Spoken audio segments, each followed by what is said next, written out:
اب میرے بھائیو اگلی صورت ہے سورہ عبس. یہ بھی مکی صورت ہے.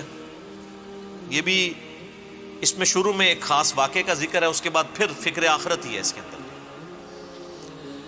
اس کا پس منظر جامعہ ترمذی میں اور سنن مسند احمد میں اور باقی کتابوں میں تمام تفاسیر میں آپ کو ملے گا. ایگریڈ اپان ہے اہل سنت اہل تشیع کے ہاں, سب کے ہاں. نبی علیہ السلام کے ایک بڑے لاڈلے صحابی عبداللہ ابن ام مکتوم شروع کے مسلمانوں میں سے تھے, اور اتنے لاڈلے اور لائق ترین صحابی تھے کہ نبی علیہ السلام نے ہجرت مدینہ سے پہلے مدینے کے لوگوں کو اپنے بہاف پہ جو استاد بنا کر بھیجا تھا نا, وہ ان کو بھیجا تھا. صحابی نابینا تھے, آنکھیں کوئی نہیں تھی لیکن دل کی آنکھیں تھی. قرآن, ان کو قاری کہا جاتا تھا, قرآن سب سے زیادہ جانتے تھے. تو اوس اور خزرج جب مسلمان ہوئے تو انہوں نے کہا کوئی آپ ہمیں ٹیچر دیں جو ہمیں قرآن سکھائے. تو عبداللہ ابن ام مکتوم کو نبی علیہ السلام نے بھیجا, اور نابینا تھے, اور سنن نبی داؤد میں آتا ہے نبی علیہ السلام نے ان کو امامت کے مرتبے میں بھی فائز کیا تھا. میرا یوٹیوب پہ ایک کلپ بھی ہے, کیا نابینا امامت کر سکتا ہے؟ ایسے عوام الناس مشہور ہے کہ نابینا نہیں امامت کروا سکتا. کروا سکتا ہے, اصل چیز قرآن کا علم ہے.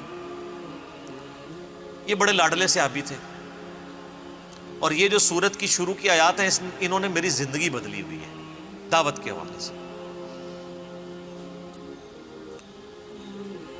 نبی علیہ السلام کافروں کے ڈیلیگیشن کے ساتھ ڈسکشن کر رہے تھے, اور ظاہر ہے کسی بھی ایک دائی کی بڑی خواہش ہوتی ہے کہ وہ کسی بڑے لیول کے بندے کو اپنی دعوت کا قائل کر لے تو اس کا پورا قبیلہ مسلمان ہو جائے گا. یہ خواہش کوئی بری چیز نہیں ہے, دعوت کی حکمتوں میں سے ایک حکمت ہے. نبی علیہ السلام کے پاس بھی کفار مکہ کے بڑے بڑے سردار بیٹھے ہوئے تھے. نبی علیہ السلام ان کے سامنے دعوت رکھ رہے تھے. اس دوران عبداللہ ابن ام مکتوم وہاں آ گئے. وہ نابینا تھے, انہوں نے نہیں دیکھا کہ حضور کے پاس اور لوگ بیٹھے ہوئے ہیں. تو انہوں نے آواز لگائی کہ یا رسول اللہ مجھے ایک مسئلہ بتا دیں آپ, میں نے دین کا ایک مسئلہ سیکھنا ہے. اب ظاہر ہے ان کا قصور تو نہیں تھا, ان کو تو نہیں پتا تھا کہ سامنے نبی علیہ السلام کے سامنے گیسٹ بیٹھے ہوئے. تو نبی صلی اللہ علیہ وآلہ وسلم نے ناگواری کا اظہار کیا, زبان سے نہیں. آپ کے چہرہ مبارک پہ ناگواری کے آثار آ گئے, اور اللہ تعالیٰ نے انہی آثار کو قرآن میں سٹارٹ ہی اس سے کیا ہے. عبس وتولی, نبی علیہ السلام نے تیوری چڑھائی اور رخ پھیر لیا اس نابینا شخص سے. میں پھر کہوں گا کہ بابوں کا خدا اور ہے اور کتابوں کا خدا اور ہے. آپ کو جو کرٹسی اور اخلاقیات سکھائی گئی ہیں نا, قرآن وہ اخلاقیات نہیں مانتا. قرآن ننگی تلوار ہے, کیونکہ قرآن جو اخلاقیات بتا رہا ہے اصل میں وہ اخلاقیات ہے. آپ کی اخلاقیات یہ ہے کہ آپ کسی کے گھر جائیں, دروازہ کھٹکھٹائیں, وہ دروازہ نہ کھولے تو آپ اس کو بد اخلاق سمجھتے ہیں.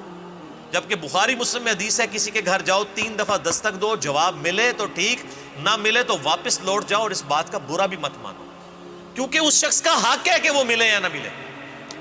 اور قرآن حکیم میں سورہ نور میں یہ بھی آیا ہے کہ 3 اوقات میں تو تم جا ہی نہیں سکتے کسی کے گھر میں. مجھے تو بڑا غصہ آتا ہے دوپہر کو 3 بجے آ کے آپ کے گھر کو دستک دے. کیوں بھائی, یہ کہاں کی اخلاقیات ہے؟ دوپہر کے وقت آپ کسی کے گھر جا ہی نہیں سکتے, عشاء کے بعد بھی نہیں جا سکتے, الا ہے کہ آپ پہلے اجازت لے لیں, وہ علیحدہ بات ہے. پرائیویسی کے اوقات تو کہا گیا اجازت نہ ملے تو واپس چلے جاؤ. یہاں پہ کسی کو بیل کرتے ہیں, وہ نہیں اٹھاتا, پھر دوسری بیل, پھر تیسری بیل. یہ اخلاقیات ہے, اس کی مرضی ہے. موبائل فون نے تو عذاب میں ڈال دیے لوگوں کو. پہلے تو پھر ہوتا تھا آپ پی ٹی سی ایل پہ کال کرتے تھے اور پتہ چلتا تھا بندہ نہیں ہے تو جان چھوٹ گئی, بندے کی بھی اور آپ کی بھی. اب تو وہ واش روم میں بھی گھسا ہوا ہے, آپ پیچھے مس بیل نے اس کو مار رہے ہیں اور مجبور کر رہے ہیں کہ وہ باہر نکل آئے. پہلے آپ کے آ کے فون, ایک سے زیادہ بیل کسی کو کرنے کی ضرورت نہیں ہے. اس نے اٹھانا ہوگا اٹھا لے گا, نہیں اٹھائے گا تو مس کال آئی ہوئی ہوگی, وہ دیکھ لے گا. اگر آپ اتنے امپورٹنٹ ہیں اس کے لیے تو آپ کو کال کر لے گا. یہ زبردستی کہ آپ لوگوں کے اوپر جو ہے وہ تھوپنا چاہتے ہیں چیزیں. اب وہ جو نبینا صحابی تھے ان کی وجہ سے نبی علیہ السلام کے چہرے مبارک پہ ناگواری کے آثار آ گئے. اگر ٹیکنیکل گراؤنڈز کے اوپر دیکھیں تو نبی علیہ السلام کا ایٹیچیوڈ بالکل نارمل تھا. ظاہر آپ دین کے لیے بیٹھے ہوئے تھے, لیکن سر اللہ بے پرواہ ہے. قرآن میں جو پہلے اپنے آیات سنی نا, انما انت منذر من یخشاہا, آپ تو صرف اس کو ڈر سنائیں جو ڈر جائے.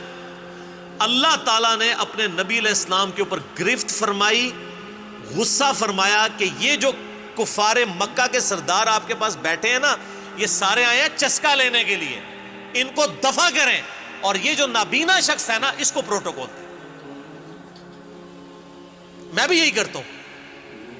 لوگ رابطہ کرتے ہیں نا, جو بڑا ضروری مسئلہ ہے, میں کہتا ہوں ضروری مسئلہ ہے تو ادھر آؤ, ادھر آؤ گے تمہیں تلیوں پہ اٹھائیں گے. لیکن ہم کسی کے ملازم نہیں ہیں کہ اس کے پاس جا کے اس کو دعوت و تبلیغ کا کام کریں گے.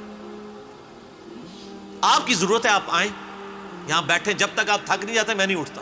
لوگوں کو پتہ ہے میں 8-8 گھنٹے بھی ایک نشست میں بولا ہوں. تو میں نے اس چیز سے جو میرے پاس چل کے آتا ہے پورا پروٹوکول دیتا ہوں اسے.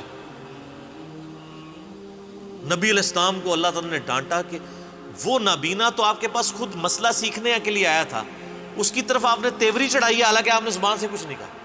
اور یہ جو منوس ہمارے سامنے آپ نے بٹھائے ہوئے ہیں نا, یہ تو سارے چسکا لینے کے لیے آئے ہوئے ہیں. انہوں نے بات شاید کوئی نہیں سننی ہے. ان کو چھوڑیں, جو پاک ہونا چاہتا ہے اسے پاک کریں. تو اس چیز سے میں نے چیز سیکھی ہے کہ کسی کو لولو پوپو کرنے کی ضرورت نہیں ہے, چاہے بڑے سے بڑا انسان بھی ہو. اور اس کے آگے آپ اپنی آنکھیں بھی بچھا دیں جو خود سے دین سیکھنے کے لیے آپ کے پاس آتا ہے. میں نے اس سے یہ چیز سیکھی ہے. نبی علیہ السلام کو اللہ تعالیٰ نے اس نابینا شخص کے پیچھے ڈانٹا, اور اس کے بعد جب بھی عبداللہ ابن ام مکتوم آیا کرتے تھے نا, تو نبی علیہ السلام پروٹوکول دیا کرتے تھے. آپ فرماتے تھے اس کی وجہ سے اللہ تعالیٰ نے میرے اوپر عتاب کیا ہے, یہ بڑا لاڈلا ہے. ہائے ہائے ہائے. عبس وتولی, تیوری چڑھائی اور رخ پھیر لیا. ان جاءہ الاعمی, صرف اس وجہ سے کہ آپ کے پاس ایک نابینا شخص آیا. وما یدریک لعلہ یزکا, آپ کو کیا معلوم وہ پاکیزہ ہونا چاہتا ہے. او یذکر تنفعہ الذکر, یا وہ غور و فکر کرتا تو نفع پہنچاتی اس کو آپ کی نصیحت. یعنی یہ تو نصیحت حاصل کرنے کے لیے ہے. اما من استغنا, لیکن وہ جو ہے بے پرواہ, یہ جو آپ کے سامنے ٹگے بیٹھے ہوئے ہیں کافروں کے سردار, فأنت لہو تصدی, آپ اس کی طرف تو توجہ کرتے ہیں. وما علیک اللہ یزکا, اور آپ پر کوئی ضرر نہیں ہے اگر وہ نہ بھی سدھریں. اللہ فرما رہا ہے یہ جو سامنے آگے بیٹھے ہیں نا, یہ نہ بھی سدھریں. آپ کا کام تو آپ دعوت دے چکے ہیں, پہلے بھی کئی بار دے چکے ہیں, یہ تو دفع ہونا. ان کے بارے میں تو آپ کو نہیں پوچھا جائے گا, لیکن جو آپ سے دین خود سیکھنے کے لیے آیا ہوا ہے اس کو آپ پروٹوکول دیں. وَأَمَّا مَنْ جَاءَكَ يَسْعَى, اور جو آپ کے پاس آیا ہے دوڑتا ہوا, وَهُوَ يَخْشَى, اور وہ ڈر بھی رہا ہے, اللہ کا خوف رکھتا ہے. سَيَذَّكَّرُ مَنْ يَخْشَى, اے نبی اس کو نصیحت کریں جو ڈر جائے. قرآن میں ہدایت ڈر جانے والوں کے لیے ہے, بے خوفوں کے لیے نہیں ہے, خواہ ان کی داڑیاں ہوں پگڑیاں ہوں. ہدی للمتقین, ڈر جانے والوں کے لیے. فَأَنْتَ عَنْهُ تَلَهَّى, تو آپ اس سے بے رخی کرتے ہیں. کلا, ہرگز نہیں. انہا تذکرہ, یہ تو نصیحت ہے. فمن شاء ذکرہ, تو جو چاہے اسے قبول کر لے. اللہ تمہارا یہ قرآن نصیحت ہے, جو اس کو قبول کرنا چاہتا ہے آپ اس کو ہدایت کی طرف بلائیں. جو آتے ہیں صرف روزانہ علمی بحثیں کرنے کے لیے, خام خواہ چسکے لینے کے لیے, ان کو چھوڑیں. اسی لیے ہم نے یہاں کا بھی مناظرے کا ماحول نہیں رکھا. ہمارے ساتھ کوئی آ کے بات بھی کرتا ہے, ہم کہتے ہیں یہ میرا موقف ہے, آپ نے اڈاپٹ کرنا ہے ٹھیک, نہیں تو جائیں کسی اور کے پاس. آپ یہ کوشش نہ کریں کہ آپ مجھے منوا لیں یا میں آپ کو منوا لوں. منوانا تو اسلام میں ہے ہی حرام ہے. اسلام میں صرف دعوت ہے کہ یہ میرا موقف ہے. آپ کہتے ہیں میرا یہ موقف ہے, میں کہتا ہوں میری یہ دلیل ہے, آپ کہتے ہیں یہ دلیل ہے. اللہ قیامت الدین فیصلہ کر دے گا. میں کہتا ہوں قرآن میں یہ لکھا ہے, آپ کہتے ہیں بزرگ یہ فرماتے ہیں, تو اللہ فیصلہ کر دے گا کہ قرآن کو اللہ نے حجت ماننا ہے یا بزرگوں کو حجت ماننا ہے.